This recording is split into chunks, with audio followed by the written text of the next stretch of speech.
Can it work for hardware stores? Well, why not? What do you say, Curtis? Well, oh, come on, Curtis. If we can't make it bigger, let's make it better. And we're surprised that Fox at the script level didn't see this and go, what happens when networks bet everything on the wrong ideas? There are shows that prove that star power and big budgets can't save terrible concepts. One Civil War comedy caused protests before it even aired. Only 4 episodes made it to television. Another featured insurance mascots trying to carry entire storylines. Critics said it was extinct on arrival. The third was a spin-off of the most beloved war comedy ever made. It went from ratings gold to complete cancellation in record time. The failures were so legendary, they're still used as warnings decades later. Number 10. My Mother, the Car. There was once a show that became the ultimate punchline in television history. It started in September 1965 and lasted just until April 1966. It was called My Mother, the Car, and even now, people remember it for all the wrong reasons. The idea behind the show was strange enough to make anyone stop and stare.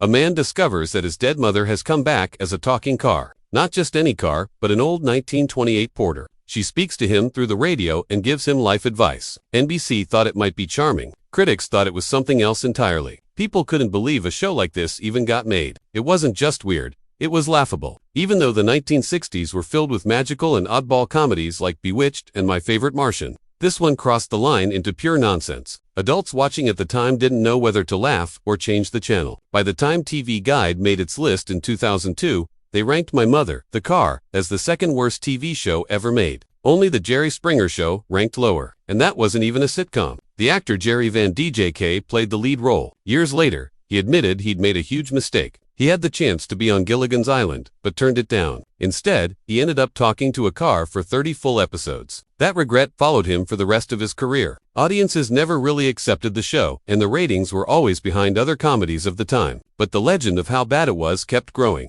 It got passed around as a joke. People would say the title out loud and laugh. It became a way to describe something that never should have happened. Even now, whenever someone brings up the worst shows ever made, this one almost always comes up first. Not because it was offensive, but because the idea was so ridiculous that no one could take it seriously. It didn't just fail. It failed in a way that made people remember it for decades. Number 9. Homeboys in Outer Space. It aired in 1996 on a new network called UPN. The title alone made people do a double take. 2 friends flying through space in a beat-up ship they called the Space Hoopty, dressed like they'd walked off a hip-hop music video, cracking one-liners and chasing aliens. It tried to be funny. It tried to be edgy, but it missed the mark completely. Critics were brutal. The show looked cheap. The jokes were loud and forced. The characters were walking stereotypes. Reviewers called it bizarre, lazy, and embarrassing. One even said it wasn't just bad, it was confusing, like it was made up during a long lunch break. Viewers agreed. By the time UPN canceled the show in 1997, it had only lasted 1 season with 21 episodes. People had stopped watching almost immediately. Ratings dropped fast. The patience of the audience ran out even faster. What made it worse was that UPN had been trying something new. In the mid-90s, they were trying to create shows for African-American viewers. Some of those shows worked, like Moesha and Star Trek, Voyager. But Homeboys in Outer Space was the kind of misstep that haunted them. It didn't just flop. It became a warning sign about what happens when networks chase ideas without thinking them through. Later, it was added to TVGU's list of the 50 worst shows ever made. No one was surprised. If anything, people were surprised it wasn't ranked even lower. It became one of those things people brought up when they needed an example of how bad TV could get. Even the name was enough to make people laugh awkwardly. Number 8. Work It. In 2012, ABC released a sitcom so strange and tone-deaf that people couldn't believe it was real. The show was called Work It, and it only lasted 2 episodes before the network pulled it off the air. The idea behind the show was to men pretending to be women so they could get jobs during a recession. It was supposed to be funny, like an updated version of Bosom Buddies, but it had none of the charm or cleverness. Instead, it relied on old, tired jokes about gender, and the way it handled the subject upset a lot of people. From the very beginning, the show was torn apart by critics. It got a shockingly low score of 19 out of 100 on Metacritic, meaning nearly everyone hated it. On Rotten Tomatoes, it started off with a flat-out 0%. Not one positive review. Critics didn't just dislike it, they seemed shocked that ABC actually aired it. One reviewer from USA Today, Robert Biano, wrote that it was dreadful, almost beyond comprehension, listing everything wrong with it, from the writing to the lighting. The New York Post didn't even try to be polite. They just said, "What a dumb show." On top of that, LGBTQ+ groups were angry,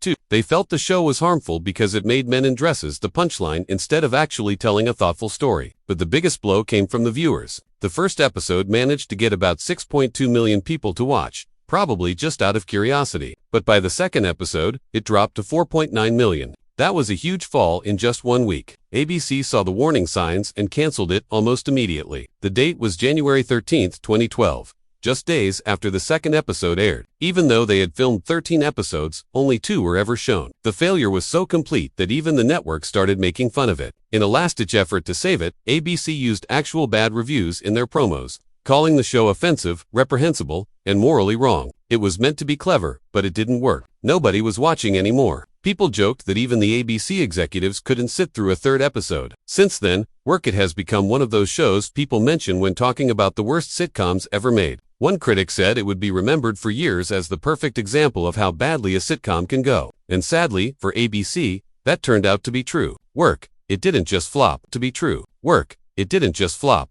Number 7. The Secret Diary of Desmond Fife. It all started in 1998 when a new comedy show was announced by UPN. Before it even aired, people were already angry. The show was called The Secret Diary of Desmond Fife, and its main character was a black English nobleman who escaped to America during the Civil War and somehow ended up working as President Abraham Lincoln's butler. The idea alone upset many people. They didn't think slavery or that part of history should ever be made into a joke. By the time October came around and the show was about to premiere, the protests had already begun. The NAACP's Los Angeles chapter and many other African-American groups said the show was offensive, and they demanded that UPN cancel it. People were especially upset about reports that the original pilot had included a gallows scene and other deeply troubling jokes related to slavery. Under all that pressure, UPN tried to calm things down. They removed the original episode and replaced it with a different one that was supposed to be less offensive, but it was already too late. The main problem wasn't just one episode. It was the entire idea behind the show. They were trying to create a comedy using slavery and Civil War themes, but without the thoughtfulness,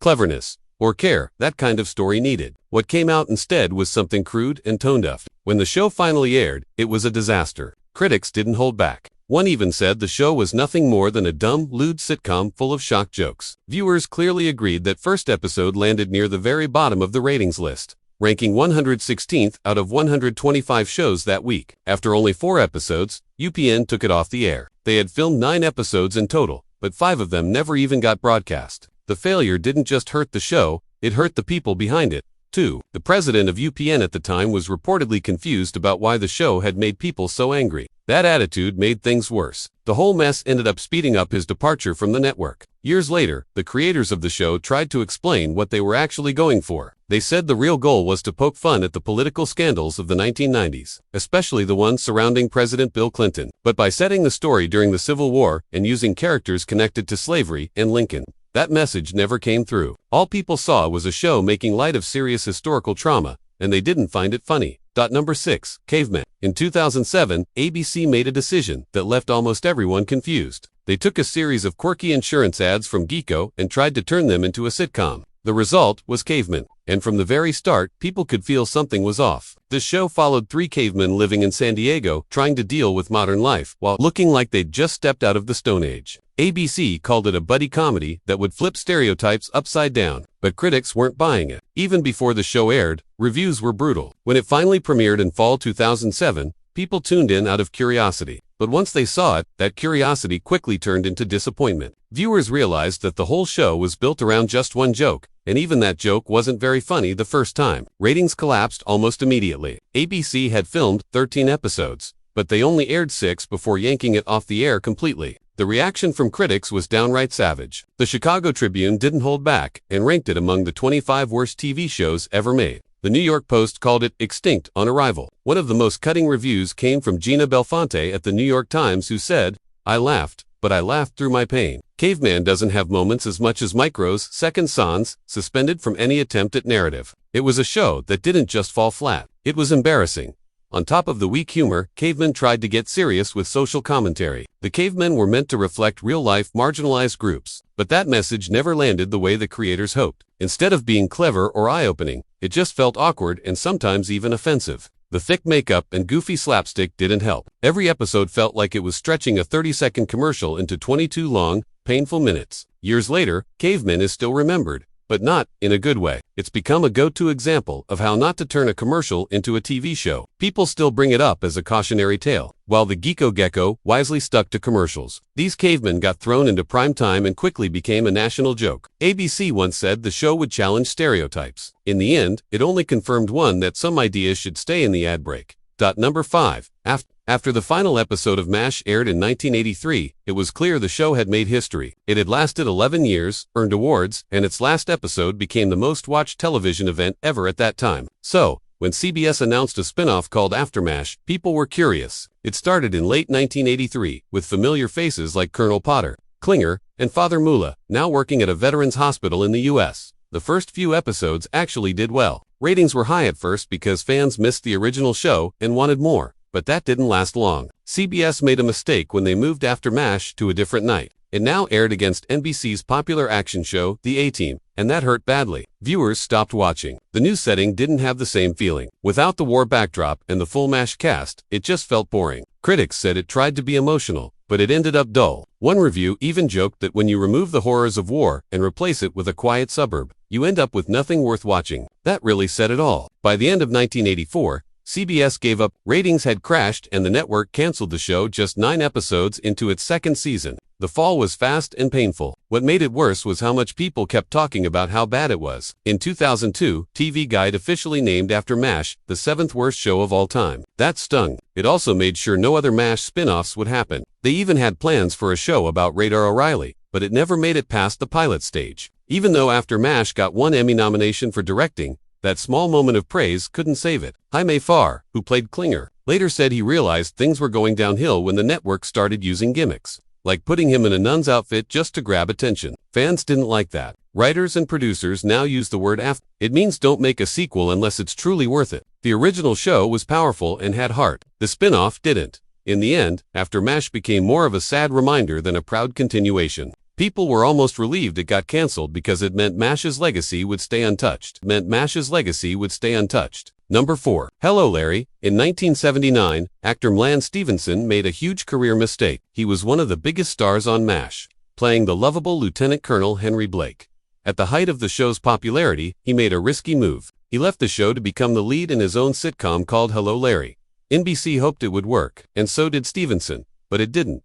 Not even close. The show was about a divorced radio talk show host living in Portland, trying to raise 2 teenage daughters. It was supposed to be funny and warm, but the writing was weak and the jokes didn't land. From the start, it felt off. People tuned in at first just because they remembered Stevenson from MASH, but they didn't stay. Ratings were low, but NBC didn't cancel it right away because they had no better options at the time. Critics didn't hold back. They called it flat, lifeless, and painfully unfunny. Even Johnny Carson, the king of late-night TV, made fun of Hello Larry on his show over and over. It became a running joke in Hollywood. People didn't just dislike it, they laughed at how bad it was. Years later, columnist Arianna Huffington even joked that John McCain's return to politics got a colder welcome than Mlan Stevenson did when he tried to go back to MASH. After Hello, Larry failed. That line hurt because it was true. The show ran for 2 short seasons, ending in 1980 after just 35 episodes. TV Guide later ranked it the 12th worst show of all time. For Stevenson, it was a turning point, and not in a good way. He never found the same success again. His decision to leave MASH is still used as a warning in the industry. Whenever an actor walks away from a hit show and ends up with a flop, people say, he pulled a Mlan Stevenson. That phrase alone keeps Hello Larry in pop culture memory. Not because it was good,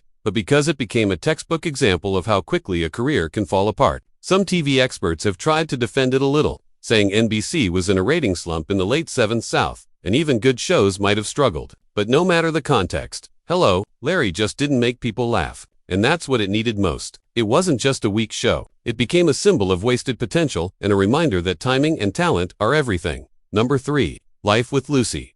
In 1986, something happened that almost no one expected. Lucille Ball, one of the most beloved stars in television history, decided to come out of retirement. She was 75 years old, and after decades of success with shows like I Love Lucy and The Lucy Show, ABC gave her a brand new sitcom called Life with Lucy. It was supposed to be her big return. But what followed turned out to be heartbreaking. Lucille wasn't just starring in the show. She had full control over it. ABC didn't even test the pilot episode. They skipped the usual process because they trusted her so much. Everyone at the network thought the magic of Lucy would work again. But the world had changed and Lucy's new show didn't keep up with it. Life with Lucy tried to bring back the same kind of comedy she was famous for in the 1950s. It had physical humor, silly misunderstandings, and Lucy playing a nosy grandmother who always got into trouble. But by the mid-1980s, TV comedy had moved on. Shows like The Cosby Show and Cheers were dominating the ratings, offering more modern and relatable stories. Audiences had changed, and when Life with Lucy premiered,